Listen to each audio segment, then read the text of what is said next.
So I want you to speak a little bit more about the Securing America's Election Act. Thank you. Yeah. So there's a couple of issues that you brought up. The issues with making it as hard as possible for people to be involved in our democracy is a challenge that we continue to face. We saw it in 2016.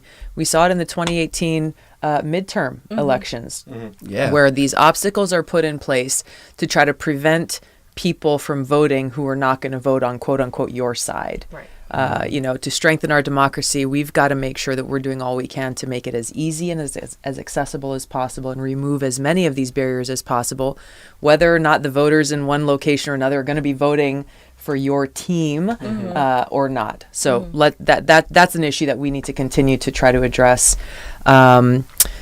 The issue of election security and the legislation that I've introduced, the Securing America's Elections Act, is critical to be passed before the 2020 elections because it speaks to the biggest vulnerability that we have in our democracy right now, which is a teenager has been proven to hack into our election, a replica of our election system in less than 15 minutes. I think you guys are obviously aware of the DEF CON hacking conference and the report that they put out that said, hey, look, we had, I think she was a 14 or 15-year-old girl from Florida who hacked into a replica of their election system in just a few minutes. And she doesn't even have the keys to the kingdom, so imagine what the people with the keys to the kingdom can do for those who paid them.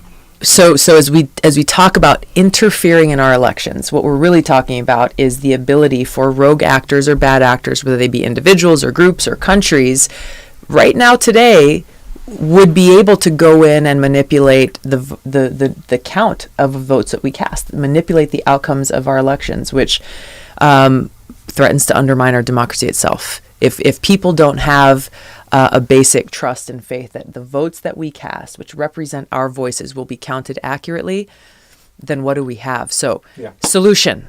My bill does something very simple.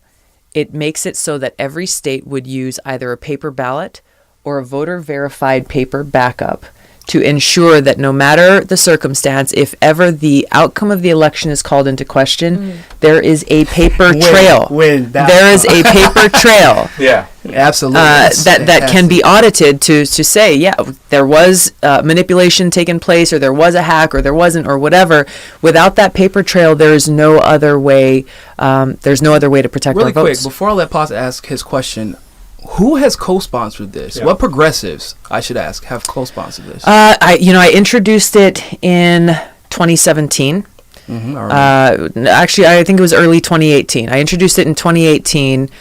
We had a few co-sponsors, but really it did not catch traction, which surprised me because everyone was talking about interference in our elections. Isn't that crazy? Right. And here is a bill that you could actually pass that has precedence. Virginia was a state who got that DEF CON report, understood how serious the threat was, and they took immediate action before their 2017 statewide elections to protect their integrity, which they did successfully. Exactly. They did exactly what we were calling for, and they told us in a hearing in Congress that was the first time that they had not had a single complaint questioning the integrity of their election and the votes that were counted. Plus, they had the highest turnout that they've ever had in over 20 years. That's awesome. Wow. So for people to say, well, this is too big, it can't, no.